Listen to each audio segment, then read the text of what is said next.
Wow! Oh! Ah! Ow! Oh! Ow! Oh! Ow!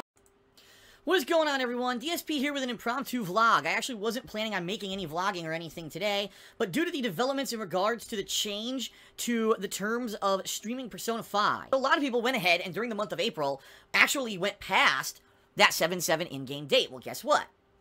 A lot of people did, but a very small few actually did get punished. There was one or I don't want to say one or two, but a few streamers at least actually got permanently, or not permanently, that was completely wrong. Temporarily, very short-term suspended from streaming on Twitch for like a day because they were found streaming past that certain date. On YouTube, there hasn't been widespread, DMCA takedowns or whatever, but there were reports that some people had their videos either blocked or claimed or taken down via Atlas because it went past that in-game date, alright? Today, ladies and gentlemen, Atlas released a second post on their USA blog. I'd like to read this to you so you know what's going on. Alright, here it is. I'm going to read it word for word, and then I'm going to give you my feelings and interpretation on this updated blog post. Here we go. An update on Persona 5 and streaming. When Persona 5 launched, we put out a set video... excuse me, I already screwed up.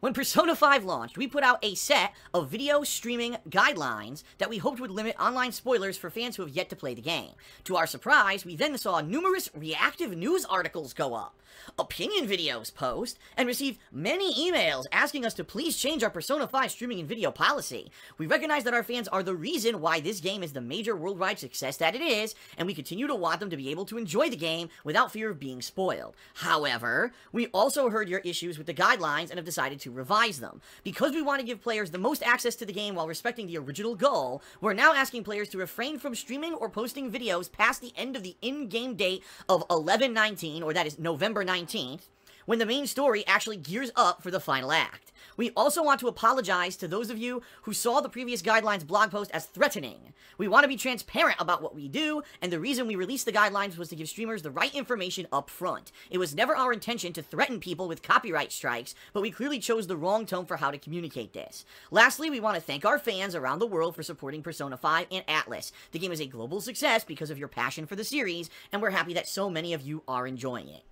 End post, okay? So, in a nutshell, the one big update in regards to Persona 5 is that anyone now can live stream or continue on with a Let's Play of this game all the way up to the November 19th in-game date. So, July, August, September, October, November. 4 entire in-game months. Now, I've spoken to some people who've already beaten the game, and they say, well, November 19th, yeah, that basically starts the end game, and the end game's like the last quarter of the game. So, essentially, what Atlas is now saying is you can do a Let's Play and stream of Persona 5 all the way up the first 3 quarters of the game, but they don't want you going past that date, okay? So, I have a few things to say in response to this. Because I've got to admit, Whoever is posting these blogs has some fucking balls. I'm going to explain to you why right now, alright? First of all, it's good news. I mean, it sucked that we had to stop to begin with. It's absolutely ridiculous. The upper management of Atlas Japan is fucking stupid. There's no way around it. There's no other explanation, okay? Now, again, it's good news. Now I can play, if I want to play Persona 5, I can continue my playthrough from, where I am, 7/7, all the way up to November 19th. But then, wait a minute, I can't continue after November 19th. Now, let's talk a little bit about this. The last quarter of the game, the last 25% is still off limits per Atlas. And this is why I have to say the person who posted this on the Atlas blog has balls, because they literally, within one sentence, completely did a 180 and basically proved that the statements that they're saying is a complete bullshit. Alright? So, in the second paragraph of this blog post, it says, I'm going to read it word for word again for you. Ready? Here we go. Because we want to give players the most access to the game while respecting the original goal, we're now asking players to refrain from streaming or posting video past the end of the in-game date of 11/19. Okay? But then, in the very next paragraph, we want to apologize to those of you who saw the previous guidelines as threatening. We want to be transparent about what we do, and the reason we released the guidelines was to give streamers the right information up front. It was never our intention to threaten people with copyright strikes, but we clearly chose the wrong tone for how to communicate this. So, in one paragraph, you're saying you're sorry that you threatened people with copyright strikes and that you took down streams and struck people with copyright strikes, because they did. There's concrete proof. People were taken down on Twitch and YouTube because they put out these streams and videos, so it happened. But it was never their intention to issue copyright strikes. It wasn't your intention, yet you did it. What? What the hell? And then, and that's the best part, is that the paragraph before, they said, we're not lifting the restrictions, right? The ideal state here would have been if Atlas came out and just blatantly said, ladies and gentlemen, we realized we were wrong. We've seen this massive backlash on the internet, and in order to stay in line with our fan base and our big customer base, we are removing all restrictions. Feel free to just play the game to the end and enjoy it, and everyone have fun. Persona 5 is an awesome game. Hope you enjoy it. That would have been the ideal state, and everyone would have said, wow, that's a mea culpa right there. They realized how bad they did, and they're now, they're making up for it. Good on them. But they didn't. Instead, they said, well, we admit we were wrong. We're sorry if you found what we said as threatening, and we were really sorry because we didn't intend to threaten you with copyright strikes, but they did, and they did issue copyright strikes, and they did take down streams, so they're literally talking out of the side of their mouth completely bullshit. And then they say, oh, by the way, we're not really removing the requirements anyway. There's just later requirements. Now you can play till 11/19. But we're still telling you, refrain from going past that date. We're just saying. So now they're not going to threaten you with the copyright strikes anymore. We're going to say, we're just saying, you better watch out because we're watching you. You better not go past that date and spoil the game or we're coming for you. Oh, but we didn't say that. We don't want to sound threatening. So we're not going to issue any copyright strikes, but don't be surprised if you get some. Like, what? This blog post is so just, like, fucking... what's the word? Two-faced. That's the word I'm looking for. It's two-faced. We want to be the good guy and pretend like we're doing something positive for you, but at the same time, we still didn't actually make up for it, and we're actually not even really taking responsibility for the fact that we did strike you with copyright strikes or took down your streams. We're now saying we don't want to be threatening, but then you threaten in the same fucking post. Don't go past 11/19. That's a threat.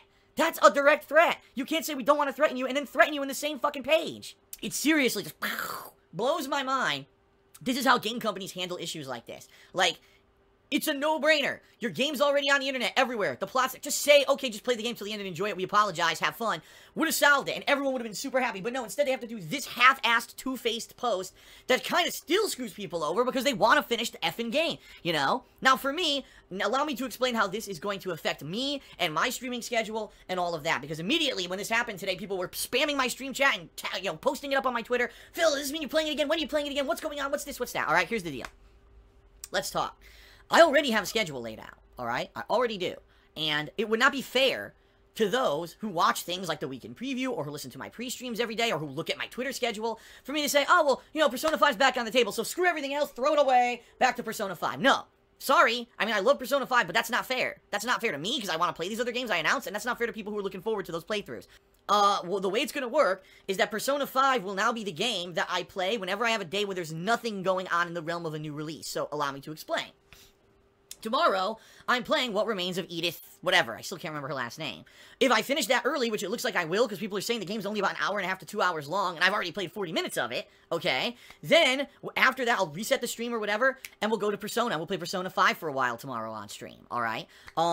This Friday and Saturday, I'm still playing Little Nightmares. This Sunday is my Worst Games Ever marathon. Monday, I've got off, and Tuesday is the Neo DLC. So it looks like I'm booked for the next several days. But, let's say I finish the Neo DLC within 1 to 2 sessions, and that leaves me with an open session, say, on Thursday of next week. Then that stream will be Persona 5. See what I'm saying? Then Prey comes out that Friday, so that's busy time. But then maybe when I finish up with Prey, if there's nothing else going on, I'll throw Persona 5 back on stream and into the mix, and maybe alternate it with other things that are going on, okay?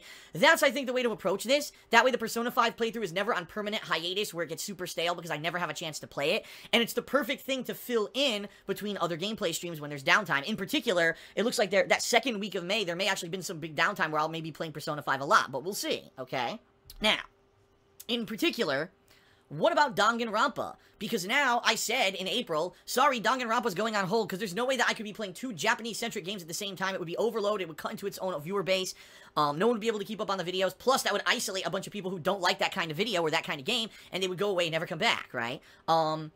Here's the deal with Danganronpa. I need to finish it in May. Like, I've committed that I need to finish this playthrough, because right now, the current goal for this month on Patreon, my Patreon, is a Patron's Choice playthrough. So I need to finish Danganronpa in May, so that come June, July, I can start up this new Patron's Choice playthrough. Danganronpa will complete in May no matter what. The way I'm planning on doing it is this.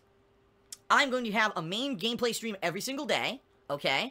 And what I'm going to try to do is balance that with offline stuff at night. So one big stream every day, 4 hours of gameplay. At night, maybe I'm doing a game review. Maybe I'm doing a video like this, right? Maybe I'm filming a vlog, an unboxing, or something like that. Or if there's nothing going on to do at night, then I will play some Danganronpa until I beat the game. So it's not going to be every night.